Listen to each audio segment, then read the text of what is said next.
Dumelang Lindlord, this is your tenant Disebo D. Welcome to my YouTube channel. Please do like, share and subscribe. And if you have anything to say, anything at all, please do drop a comment. I would really like to hear from you. We've not been covering a lot of soapies, telenovelas, dramas and stuff because work has been showing me flames. But can we talk about Sibongile and the Dlaminis and why I have stopped watching it? I went back and why I am finally saying I am not going to watch it anymore. Yes.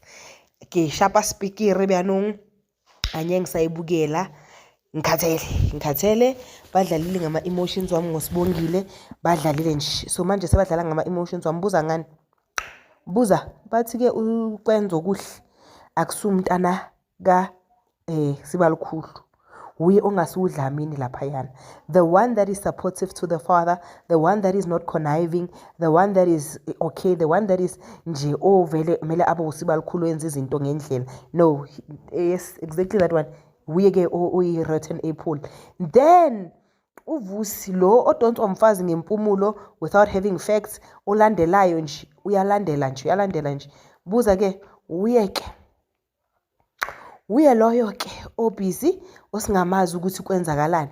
Now i-question engizozibuza yona mina ukuthi will the storyline vele allow for it to go to that direction, and also with the storyline allow ukuthi umshado kaPhetheni uphele just like that. I-storyline sizovuma nje ukuthi uPhetheni akasenamshado, umshado dololo, umshado phelile, and then kungenile unomfundo ungena nomntana vele owakasibalukhulu, and then kwenzakala kanjalo. Hayi guys, not ngokwenza. I refuse, not with Kwenzo. Angeke ngiyamthanda uKwenzo. I never thought ukuthi uKwenzo bazomenza kasona, and this also means ukuthi uKwenzo's wedding will be delayed.